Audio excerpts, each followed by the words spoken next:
Hello guys, तो आज का जो हमारा क्वेश्चन है इसमें हमें दे रखा है the value of a frictional force on a block is sorry guys in the given diagram is. और यहाँ पे हमें क्या रखा है take G is equal to 10 metre per second square. और यहाँ पे गाइस हमें एक डायग्राम दे रखा है और इस डायग्राम में हमें शो कर रखा है एक ब्लॉक है जो कि एक रफ सरफेस पे है। और जो इस रफ सरफेस का म्यू है वो है 0.3 और इस ब्लॉक पे ना 5 न्यूटन की फोर्स लग रही है। और यहाँ पे हमें गाइस 4 ऑप्शन दे रखे हैं। तो गाइस हमसे पूछा गया कि फ्रिक्शनल फोर्स की वैल्यू कितनी होगी।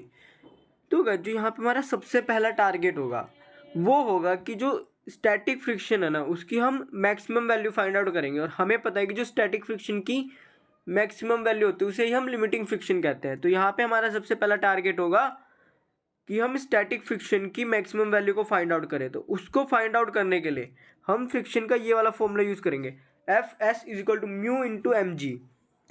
यहाँ पे गाइस जो म्यू है वो होगा 0.3, एम होगा 3 जो कि हमें दे ही रखा है डायग्राम में, और जी हमें क्वेश्चन में क्या रखा था कितना लेना है 10।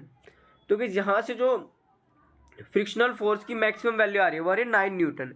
लेकिन गाइस हमें यहाँ पे ध्यान रखना है कि इस केस में ये पूरी 9 न्यूटन की फ्रिक्शनल फोर्स नहीं लग रही, क्योंकि हम जानते हैं कि जो स्टैटिक फ्रिक्शन होता है ना वो सेल्फ एडजस्टिंग होता है, यानी वो खुद को एडजस्ट कर लेगा। मतलब अगर इस ब्लॉक पे अगर 1 न्यूटन की भी फोर्स लगेगी तो फ्रिक्शनल फोर्स भी 1 न्यूटन की लगेगी। जब इस ब्लॉक पे 2 न्यूटन की फोर्स लगेगी तो फ्रिक्शनल फोर्स भी 2 न्यूटन की लगेगी गाइस।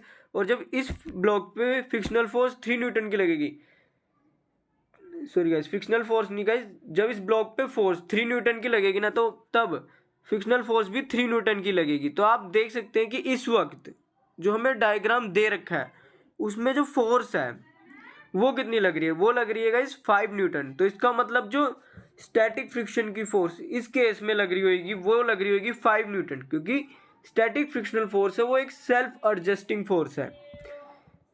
इसीलिए जो इस क्वेश्चन का सही ऑप्शन होगा वो होगा ऑप्शन नंबर सेकेंड। और अगर आपको कोई डाउट है तो कमेंट सेक्शन में बताइएगा। Thank you guys.